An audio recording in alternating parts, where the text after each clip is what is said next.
Hi y'all, I just wanted to do a quick video on just doing some upkeep and maintenance on some overgrown succulents. Look at this, this is insane. That's my paddle plant. Back in spring, I mean look, it keeps going, hold on. I know I need to cut this, but I kind of want to see how tall it gets. It's going to flower. So there's little buds on all these, but I don't think they've opened yet. So I just want to see what it looks like. But to be honest, all of the energy of the plant is going into flowering. So, and usually the flowers are not gorgeous. So like for instance, it's like, I should cut it, but like here is a beautiful echeveria. I don't know if it's a lipstick one. Anyways, you see this stalk right here? It grew a stalk and the flowers are just blooming right now. They're actually cute. They look like little bells, you know. But again, it's putting all of its energy in. So I have learned that you should actually cut them. You could take pictures and it's beautiful, but this one's actually kind of floppy anyway. So I'm gonna snip this just so it puts more energy into the plant, even though it's doing really well. I'm just gonna grab this yellow leaf out. I mean, I could even cut this and, you know, put that somewhere, but I kind of like how it looks, how it's like really compact. I mean, look at this, it's like full. I love that look, you know, where there's no space. This panda plant or flapjack, I've read that it's monocarpic, which means it's gonna die. I think after this craziness that it might want to die. That's why it's shot off a bunch of babies. Like there's one. Yeah, let's lift it. There's quite a few, as you can see. I just want to see what the flowers look like, because look at this thing. I mean, here, let me back up. Can't even get it in the frame. Yeah, it's very crazy. And it's making the planter very heavy. So, you know, I do need to cut this. And it's taking a lot of the energy from the other plants, although they're doing well. This sedum should look a little better. But, you know, it just depends. Some plants are so much bigger, they're going to take more of the hydration.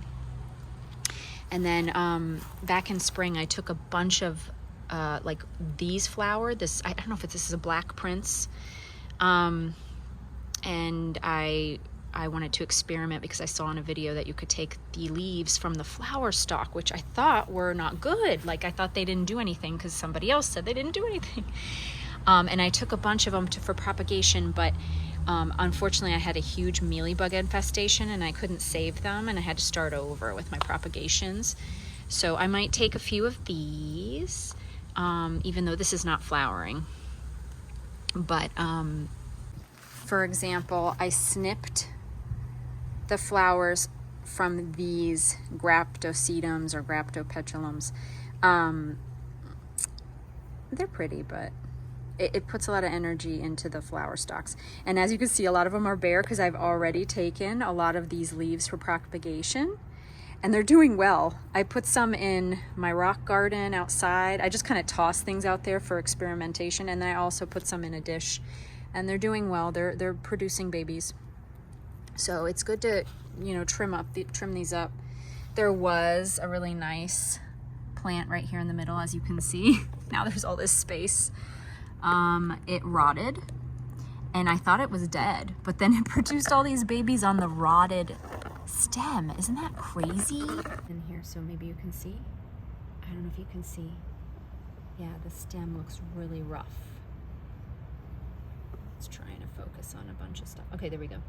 So see, it looks really mangled, but somehow it produced these babies, and it's been raining a lot lately, so I really thought it was going to rot out the rest of it, but I don't know. We're going to see what happens. I don't like to toss anything if it's still growing. So all my plants are doing really well in the planter, except for, you know, that one with the rotting, and this one.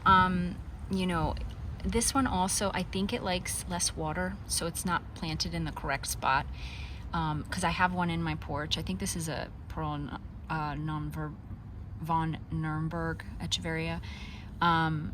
Indoors, it's doing great on my patio, getting sun and not getting pounded with rain. But, you know, because it's planted outside, I can't control the weather. And then this one, I don't know the name of this one. I love the way they feel. It's the little things, guys. This was a tiny, yay high, $3 plant from Home Depot. And look at it. I mean, it just branched off like into 7 offshoots. They had leaves all along it up till now, you know, for like a year and a half. It's been doing great. And then now all of a sudden, all these leaves turn brown on the bottom, and I have to pull more off so it looks nicer. I just haven't had time. I've done some of it, as you can see.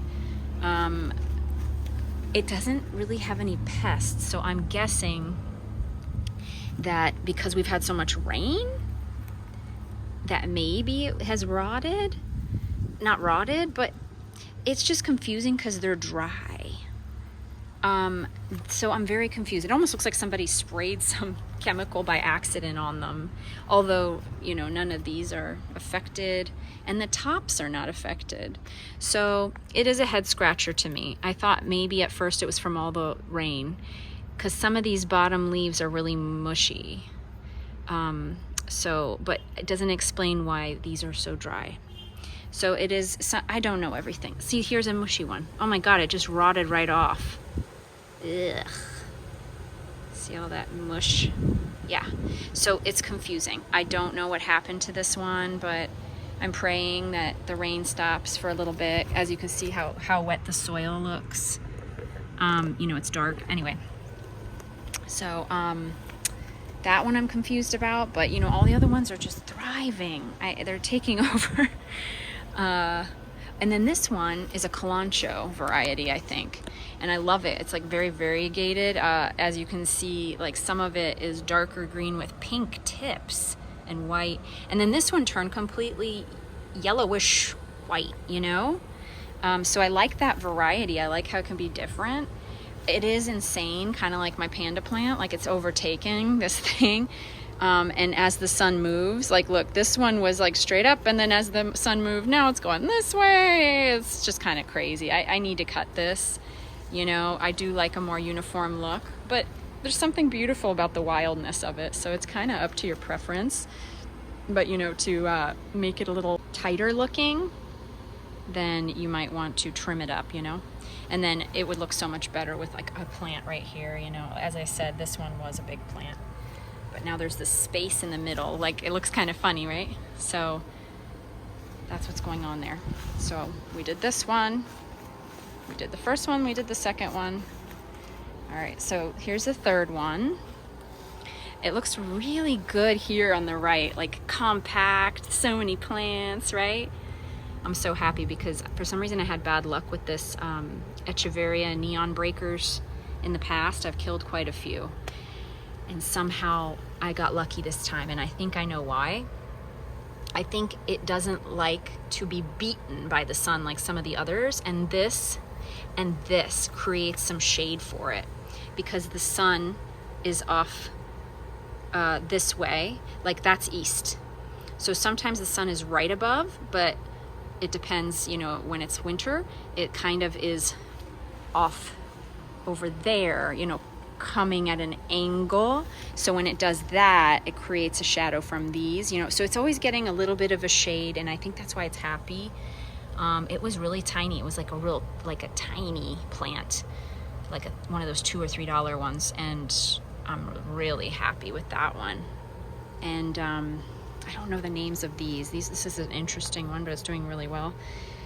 This is a jade plant, and I thought I was gonna die because it got overwatered and a lot of the leaves fell off, but it's growing some new growth, so that's good. And this one's amazing and insane. Also a tiny plant.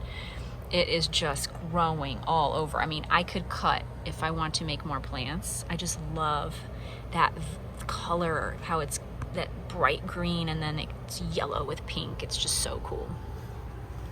This one's doing great. Babies. But there's a little space here, so I could add more plants. This one was doing good, and then half of it died, and I don't know why. I had to pull it out. It was all dried out or something.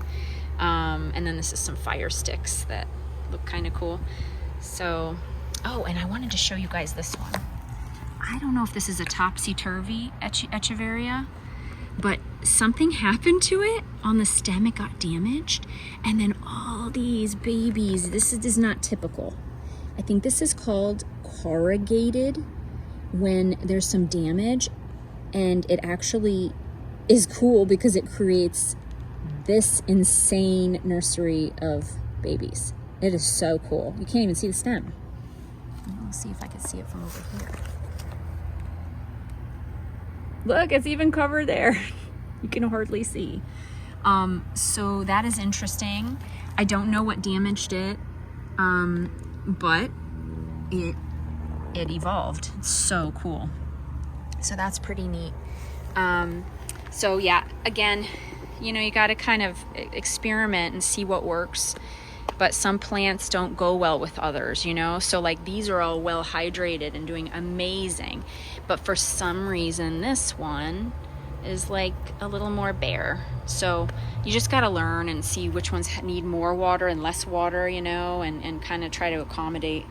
A nice little squeezy bottle is very helpful for that. If some plants are already too hydrated and you don't want them to get wet, but there's like a plant right next to it that needs water, then you can kind of like focus the water stream right on it, you know? So that's a good note. Okay, so once I am brave and I cut this, I'm gonna show you what it looks like after. And I'll post a little update additional to this video. All right, so it's time to cut Big Mama. She really needs to go. The bottom leaves are like crisping. She flowered, and it's not even that, you know, like fantastical. They're just little tiny white flowers. But anyways, so this has to go. It's taking up too much energy from the other plants. So here we go. I'm just gonna basically cut at the base because there's a lot of babies right behind here, and we're gonna give them room to grow. All right, let's hope that this is good. I could go lower, but I can't get it. Timber. Just wanted to show the loot from trimming my succulent planters that were overgrown. So many new plants, and my husband just built me a new planter, so some of this is going to go in there. Look at this guy, beautiful. So it's good to trim your stuff. It scared me, but I always say that, but I'm starting to not be scared because I'm growing my collection. It's awesome, and I will show you what the planters look like now that I've trimmed them pretty well.